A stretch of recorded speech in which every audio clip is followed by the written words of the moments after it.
बिस्मिल्लाहिर्रहमानिर्रहीम। इस मरीज़ को पिछले 4 सालों से हाथों और पैरों पे ख़ारिश होती है और इसका वज़न कम हुआ है। जब इसने अपना एसजीपीटी कराया तो वो रेज़ था, तो अल्ट्रासाउंड पे डायग्नोज हो गया कि इसका जो पित्ता है उससे जो नाली नीचे आती है उसमें पथरी है, जिसकी वजह से इसका बाइल एसिड सीक्रेट नहीं हो रहा, वजह से मरीज़ को ख़ारिश होती है और इस आखिर में ये जो आंखें जो है ना ये भी पीली हो जाती हैं।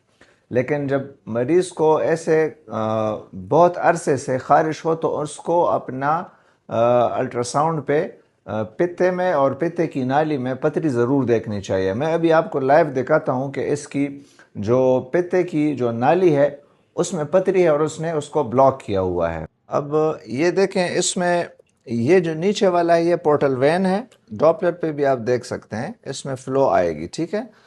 ये नीचे वाला इसका पोर्टल वैन है, लेकिन ये ऊपर वाला इसका कॉमन बाइल डक्ट, वो नाली है जो पित्ते से नीचे बाइल लेके मैदे में आती है।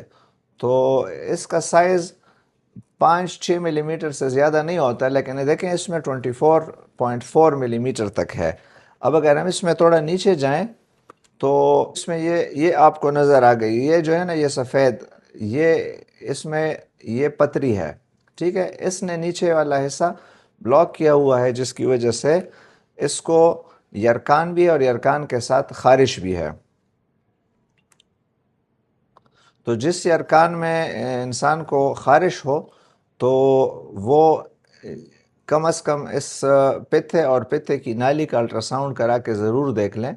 देखिए इसका पित्ता काफ़ी सूजा हुआ है, लेकिन पित्ते में इस वक्त कोई पथरी नहीं है, बल्कि पथरी नीचे नाली में आके पनस गई है, ये आपको दिख रहा है, ठीक है। तो इसकी वजह से फिर इसके जिगर के अंदर जो बिलियरी डक्ट्स हैं वो भी डायलेटेड है, बिलियरी डक्ट्स भी डायलेटेड हैं और इसमें इकोजेनिक स्लज नज़र आ रहा है, ठीक है। तो ये इंट्राहेपेटिक बिलियरी चैनल्स आपको डायलेटेड नज़र आ रहे हैं।